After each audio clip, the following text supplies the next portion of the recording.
Hello. Can y'all hear me? Yeah. You raise it up?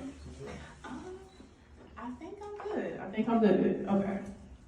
So yes, my name is Tia Scott. I'm Tia the writer. And I did just publish a book called Let's Talk About Love. It is a book of poetry that I wrote over 20 years ago, actually. My mom always told me to publish that book, but I moved away from poetry like years ago. But she kept saying, no, publish the book I wrote. And so I'm like, well, no, that's a copyright infringement. You can't publish my book. She was like, oh, I'm gonna do it. I still have the journals. And so I published my book last year. And I have a couple on me if you guys would like to purchase some. It's only $15. But I will be reading 2 poems from this book. And one that I recently wrote, but we'll get to that later. So, y'all sure y'all can hear me? Yeah, perfect. Yep. Thank you. Okay. So this first one is called A Poem for Him.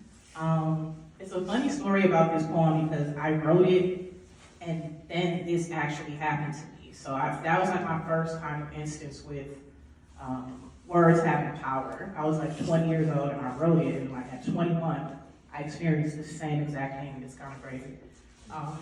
I think that was the reason why I stopped writing poetry, because I was like, oh, I can make things happen with these words. I don't know. Wow. It scared me.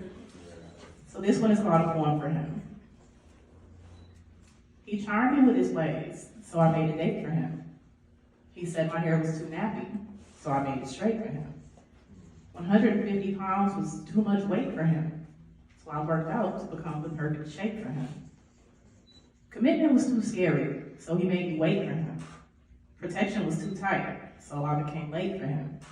Becoming a dad was too much of a task to take for him, so $300 was paid and I formed hate for him. Being my true self was not innate for him, so I succumbed to a life of being fake for him. And at the end, I looked at the mistakes I made for him and realized that all along I was great for him. So nowadays, I get on my knees and I pray for him and hope another woman doesn't change her day for him. Thank you. True story, man. Like, these words really have power. Like, seriously. Watch what y'all write.